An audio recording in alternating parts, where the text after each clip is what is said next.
Welcome to All Things QTV, where we merge grilling, cooking, and sports up under one umbrella. Today's episode, we're talking about the LeBron James and the Pat Mcafee sit-down interview. 1 hour interview, y'all. Everybody knows LeBron doesn't do any sit-down interviews, but LeBron is on one. So he called up Pat. Pat said, what you got going? Come on over here. He said, I'm coming on ESPN to talk about the $100 million man on ESPN. Now, he didn't draw it out. He only talked about him for about maybe a minute, not even a minute. But what he did was he sent a clear-cut message like, I'm going to come on ESPN in your house. I'm going to talk to one of your competitors because Pat Mcafee, when he came on board with ESPN, he brought his whole show. He's not an employee of ESPN. He's a partner. Once his contract is up, he could take his show and take it somewhere else. Everybody knew that Stephen A. Smith felt some type of way when Pat came over because Pat got the big deal. So I'm for sure when he was in that negotiating room, Pat McAfee's name probably came up, but he was trying to, hey, this is what Pat got. This is what I should get. Well, Stephen A., you talent. Pat has a show. You can't compare the two. But LeBron pulled a chess move. He said, I'm gonna come over here and rock with Pat today. I'm gonna let you know I don't rock with you, right?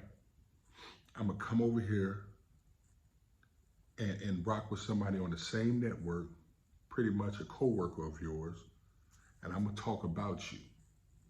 And he brought it up. He kind of clowned Stephen A. about pretty much being like a groupie, acting like he wasn't going to talk about the situation between him and LeBron, how he drug it out and went on all these platforms, these different podcasts, how he went on his show and talked about it for at least a week and a half, 2 weeks.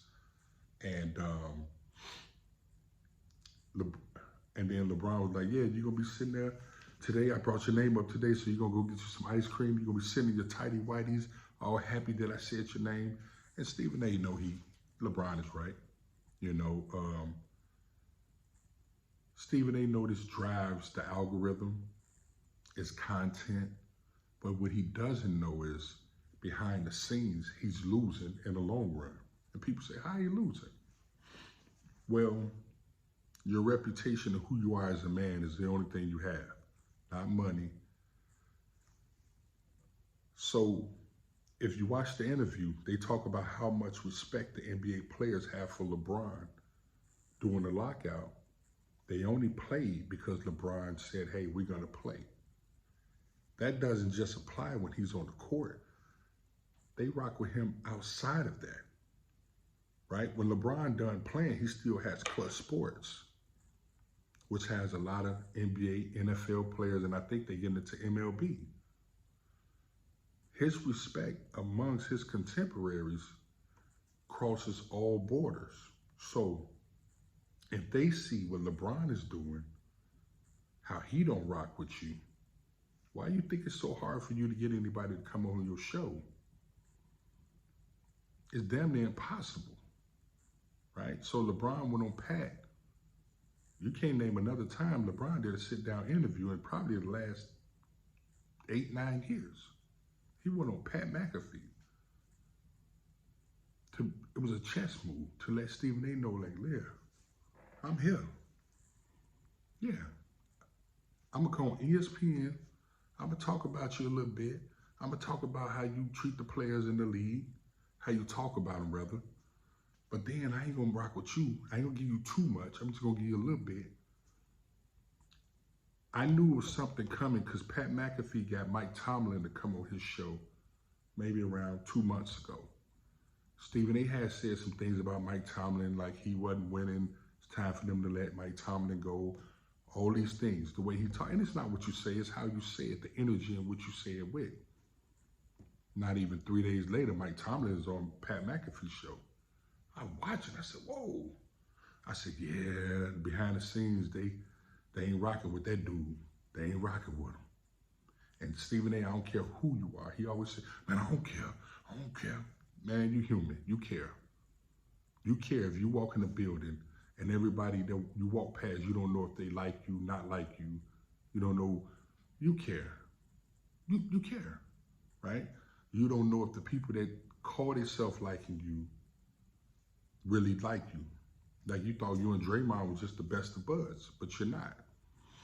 So I'm gonna parlay that into he had an interview with RG3 because he said some things about RG3 last week on ESPN about RG people. No, it was on his show about people. RG3 said some things about the Jackie Robinson situation, about them trying to take him out the archives and take his numbers down and different things like that. Stephen A didn't agree with what RG3 said. Instead of him just saying that, he went into some other stuff like he normally do. He always talking about somebody thin-skinned and sensitive, but I think he's the biggest sensitive guy I ever seen on TV, and he's super thin-skinned. But he started talking about RG3 and how people at ESPN don't like him, how pretty much they was happy he was gone. He's only salty because he's not at ESPN no more. When he was there, people thought he was passive aggressive and didn't rock with him like that. So then RG3 called him up and said, hey man, we need to have a conversation. And since you said it in public, we got to do it in public. Because Stephen A is one of them guys, when he says something to you, he says it in public. He wants you to call him on the phone and talk behind the scenes. He really a coward. Let's call it how it is. He's really a sucker. He a coward. You know, some people beat around the bush. He's a sucker. You know. So they had the conversation. He talked. But what RG3 was getting to the base of was, listen, bro, you out here disparaging my name. You telling people that these people at ESPN didn't even like me. The people I work with on NFL Monday Night Football didn't like me. When I was on College Game Day, you telling me they didn't like me. So you saying these things, and if the person at home is sitting there listening, like, damn, that's why they fired him, because nobody liked him. He was hard to either work with, he was hard to get along with, or he wasn't good at his job. Either way, you're putting salt on that man's name. So when he told you that, you tried to justify it. No, it wasn't me, because see, I was saying this, I said the good things about you. What Stephen A try to be good at, he'll say a bunch of good things and then turn around and piss on you, right? Just piss on me. Don't say the good stuff, just piss on me. Because you can't say all the good things so you can bag yourself up when people confront you. No, because see, I said this about you and I said that. I said all the good stuff about you. I said you was a loving husband, you know, the best ball player, but then you just disrespected me. So what RG3 was trying to convey to Stephen A was the fact that you saying these things on TV and the damage is done. We can try to salvage our reputation, but once the public hear you say them things out of that big platform that you have on ESPN, they believe it, and it's law. And in the eyes of the public, that's who I am now.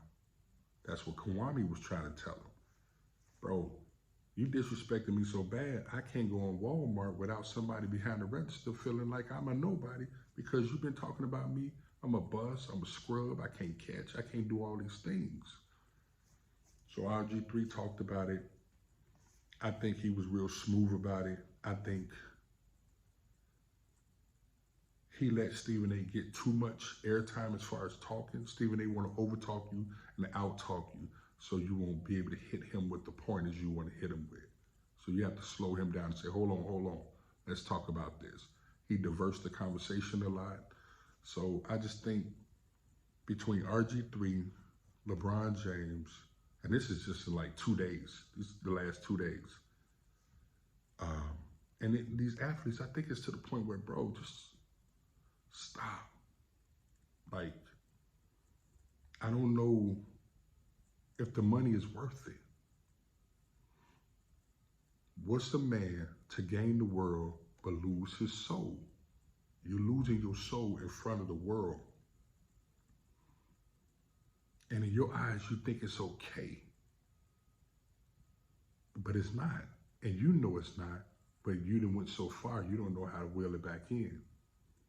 So that's my take on the situation. I'm gonna keep a close eye on the situation with LeBron, Stephen A, and more athletes. But we're gonna talk about some other things coming up. Again, this episode is sponsored by McDonald's Collection. And if you like what I got to say, jump in the comments. If you don't, jump in the comments. Till next time, peace.